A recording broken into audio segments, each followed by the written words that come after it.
It's my feel-good breakfast show. Oh, yes, Mzansi, welcome back at your Feel Good Breakfast Show. It's the G-Unit edition because we're celebrating his birthday. But let us not forget that we are diving into quite a cold season because winter is upon us. And I think that means it's cold and flu season. And for many of us, coughing seems to be inevitable. But listen to this. Did you know that there's more to your cough than meets the eye? Yeah, from a dry tickle to a phlegmy chest cough, understanding the difference is key to picking the right remedy. So let's see how we can assist you, because today we're joined by Kieran Ranchard, a trusted local pharmacist, and he's here to clear up the confusion and hopefully guide us on how to treat our coughs the right way. Kieran, how are you doing this morning? Wonderful. How are you doing? I'm good. I don't have a cough yet, and I hope it stays that way. You? How's it feeling? I'm good. Healthy? Thanks. Okay. I'm good, yeah. Well, listen, if we need any advice, you're the right guy. So I want to find out exactly from you. We're getting into that season. We're talking about things like wet coughs, dry coughs. What is the difference actually? So a dry cough is mainly where there's no phlegm. So it's a bit of a tickle, itch in your throat. Okay, that's causing the cough. It's possibly due to maybe a bit of a postnasal where there's mucus running down, causing the itch in your throat. Okay. Sometimes medication can cause it as well, but it's normally due to maybe too much smoking or dust or the environment that you are in. Okay, besides medication. So that's the dry cough, yeah? That's the dry cough. Yeah. Okay. The wet cough would be where there is mucus, right? So when you cough, there's a mucus coming out. It could be different colors, but I mean, it would be coming out. Yes. Right? So that's your wet cough. You get something called a mucolytic, which is going to loosen the phlegm on the chest. Okay, so when you cough, it comes out easier. So there's a mucolytic, there's something called an expectorant, which brings the phlegm out. Once it's easier to bring it out, which means it's loose. Mucolytic loosens it. Expectorant helps to bring it out. Okay. And then with all these interesting terms, and I'm so grateful you're educating me on, we've spoken about the expectorants and the mucolytics. Yeah. But what does the world of suppressants and bronchodilators do in this space? Right. So the suppressants are for a dry cough. Okay. So you have this irritating dry cough during the course of the day, at night. A suppressant will suppress the cough. Okay. Right. But ideally, you want to use it when there's no phlegm. Otherwise, the phlegm sits there and it needs to come out.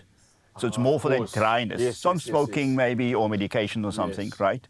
Whereas the expectorant obviously will bring it out.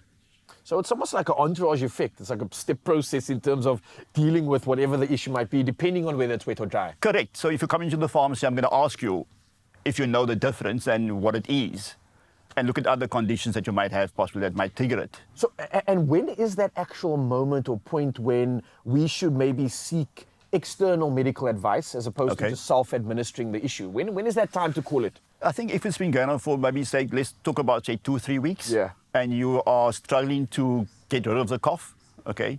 Or alternatively, you have a fever and you have difficulty breathing, you have chest pain, and you lie awake at night coughing all the time, right? The mucus is maybe not white anymore, it's maybe a bit yellow or it's pink, then it could be something a lot more serious.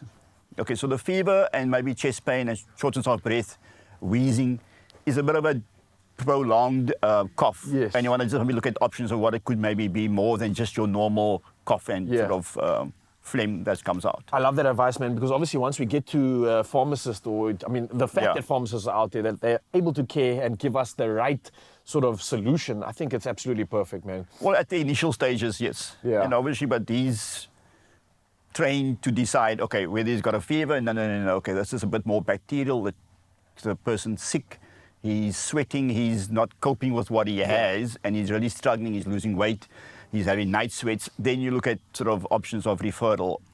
Got you, man. And you mentioned something with regards to night sweats, and I know when you have a cough, especially at night, it can affect your sleep. It can really prevent you from getting the rest that we need. You mentioned some of these sort of solutions earlier, but when it comes to a situation like this, what sort of options or medication is there that one could take to prevent this issue happening at night and preventing us from getting the recovery? I think a lot of it depends on what's causing the cough at night. Whether it's a tickle in the throat, like a dry cough, or whether there's lots of mucus. Okay, whether you have chest pain, shortness of breath, or we have a fever, but then it's a lot more serious. Then it could be a bit of bronchitis or pneumonia or something a bit more advanced. Got you, for which the normal cough remedies will not assist. Got you, all right. That makes sense. So it just depends on what the symptoms are, what the patient presents to you with. And again, if the patient themselves is not aware of this, head over to your pharmacist, guys. They literally will give you everything you need. Hopefully. Now, you also spoke about this rationality of when we need to go see a pharmacist. Maybe the cough is lasting quite a while. But when we talk about a long-term cough, right, this might affect our bodies beyond just that actual instant of discomfort. Right. Our respiratory system can also come into attack for this as well. What things should we be looking out for in this situation? Well, I don't think it's easy to look out for symptoms, but basically, after like 2 or 3 weeks, you find that you may be losing, like in the case of a condition where you're losing weight, you're having night sweats, Yes, yeah. right? And you have this cough with blood, then you know, okay, there's something going on here, right? Okay. Or you're coughing and there's chest pain, right? Or you have shortness of breath, then obviously there's also something else going on. Sometimes you have a bit of a cough and there's a bit of reflux, which means that the cough is not due to your normal respiratory cough, it's due to maybe something called GERD, which is like acid sort of coming up. That can also cause the cough. Or it could just be a postnasal that's causing it. Okay, so ideally you want to get to the cause of where's this cough coming from, Yes. especially if it's for such a long time and none of the cough mixtures are working. Okay, maybe I need to look at other options. Yeah. Okay, maybe something for the acid, maybe something for the postnasal, possibly to help stop the cough. Got you.